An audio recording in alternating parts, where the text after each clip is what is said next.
వరంగల్ జిల్లాలో మరో మహిళా కానిస్టేబుల్ ఆత్మహత్య చేసుకుంది. ఉరేసుకుని బలవడానికి పాల్పడింది. కాజీపేట దర్గా ప్రాంతంలో ఈ ఘటన చోటు చేసుకుంది. 2022లో కానిస్టేబుల్ అర్చనకు పెళ్లయింది. ఆ తర్వాత కొద్ది రోజులకి విడాకులు తీసుకుంది. అప్పటి నుంచి మానసిక వేదనలో కానిస్టేబుల్ ఉన్నట్టుగా కుటుంబ సభ్యులు అంటున్నారు. ఇటీవల పెళ్లి కావడం లేదని మహిళా కానిస్టేబుల్ నీల ఆత్మహత్యకు పాల్పడింది.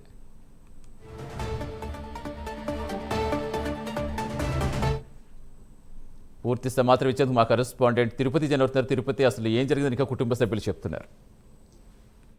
సతీష్, వరంగల్ జిల్లాలో మహిళా కానిస్టేబుల్ల వరుస ఆత్మహత్యలు పోలీసు వర్గాల్లో కలవరం సృష్టిస్తున్నాయి. వరంగల్ జిల్లాలో మరో మహిళా కానిస్టేబుల్ ఆత్మహత్య చేసుకుంది. చీరతో ఉరివేసుకుని మహిళా కానిస్టేబుల్ అర్చన ఆత్మహత్యకు పాల్పడిన పరిస్థితి కనబడుతుంది. ఈ ఘటన కాజీపేట దర్గా ఏరియాలో జరిగింది. అర్చనకు 22లో వివాహం జరిగింది. కొద్ది రోజులకే విడాకుల అయినట్టు తెలుస్తుంది. అప్పటి నుంచి మానసిక వేదనకు గురవుతూ జీవితంపై విరక్తితో ఆత్మహత్య చేసుకున్నట్టుగా కుటుంబ సభ్యులు పోలీసులు భావిస్తున్నటువంటి పరిస్థితి కనబడుతుంది. అర్చన గత కొద్ది రోజులుగా డ్యూటీకి సెలవు పెట్టి పోటీ పరీక్షలకు సన్నద్ధమవుతున్నట్టు తెలుస్తుంది. పెళ్లి సంబంధించినటువంటి అంశంలో కావచ్చు, అప్పుడు విడాకులకు సంబంధించినటువంటి అంశం కావచ్చు, వీరన్నిటికీ కూడా మానసిక వేదనకు గురవుతూ అర్చన ఆత్మహత్య చేసుకున్నట్టు తెలుస్తుంది. ఇటీవలే జనగామ జిల్లా నీలిబండ తండాలో కూడా మహిళా కానిస్టేబుల్ నీల ఆత్మహత్య చేసుకుంది. ఇటు ఇద్దరు మహిళా కానిస్టేబుల్ ఆత్మహత్య చేసుకోవడంతో వరంగల్ జిల్లాలో చర్చనీయ పరిస్థితి కనబడుతుంది. ఇటు నీలిబండ తండాకు చెందినటువంటి నీల పెళ్లి కావడం లేదని